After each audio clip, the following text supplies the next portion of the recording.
बिस्मिल्लाहिर्रहमानिर्रहीम। दज्जाल कौन कब कहाँ की एपिसोड नंबर 7 में आप लोगों को खुश आमदीद। हज़रत मरियम एक नेक, पाकीज़ा और पाक दामना औरत थी।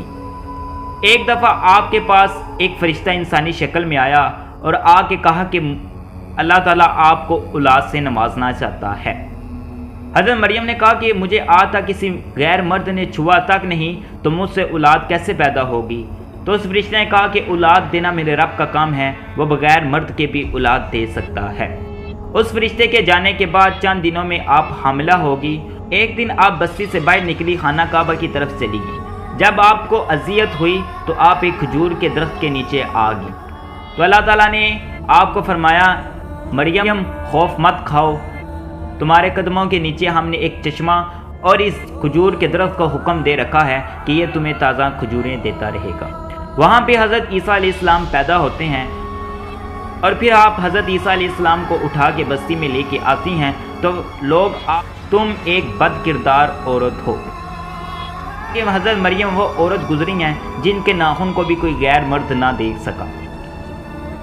हज़रत मरियम ने उस वक्त चुप का रोज़ा रखा हुआ था और आप अपनी औलाद यानी कि हज़रत ईसा की तरफ इशारा करती कि इसी से पूछ लो। हज़रत ईसा अलैहिस्सलाम ने बचपन में माँ की गोद के अंदर ही गवाही दी कि मेरी वालदा एक पाक दामना औरत है। यहाँ से आपने अल्लाह ताला की वहदानियत का सिलसिला शुरू किया, आगाज़ किया और लोग आपके दुश्मन बन गए। जब आप कुछ बड़े हुए तो हुकूमत वक्त भी आपकी दुश्मन बन गई और आपको ख़त्म करने का इरादा किया गया। और आपके जो मानने वाले थे उन्हें हवारी कहते हैं। हज़रत ईसा का असल नाम ईसा है और आपको मसीह भी कहते हैं। मसीह का मतलब दुनिया के अंदर ज़्यादा फिरने वाला, सैर व सियाहत करने वाला। आपका ठिकाना नहीं था, आप लोग मुख्तलिफ लोगों के पास जाया करते थे और लोगों को खुदा की वहदानियत से रोशनास करवाया करते थे।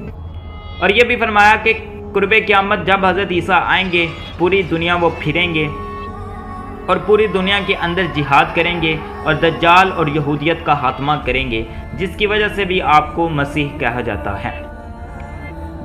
जब आपको कत्ल करने के आर्डर जारी कर दिए गए और जो आपके मानने वाले थे हवारी, उनमें से एक हवारी ऐसा था जिसकी शक्ल हज़रत ईसा अलैहिस्सलाम से मिलती जुलती थी।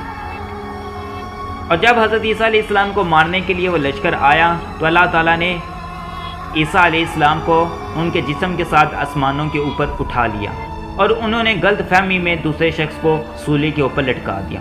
लेकिन बाद में यहूदियों को एहसास हुआ कि असल ईसा ये नहीं थे। उसके बाद यहूदियों के अंदर ये दो अकीदे पाए जाते हैं। कुछ लोग ये कहते हैं कि वाकई हज़रत ईसा अलैहिस्सलाम को अल्लाह ताला ने आसमानों के ऊपर ज़िंदा उठा लिया था, और कुछ लोग कहते हैं कि हज़रत ईसा अलैहिस्सलाम नाउज़ुबिल्लाह मर गए हैं, कत्ल कर दिया गया है, अब वो दोबारा वापस नहीं आएंगे। लेकिन मुसलमानों का अकीदा है कि अल्लाह ताला ने बहिफाजत आपको अपने जिस्म के साथ आसमानों के ऊपर उठा लिया है और कुर्बे क़यामत आपको भेजा जाएगा और आप दुनिया में आके दज्जाल और यहूदियत का खात्मा करेंगे।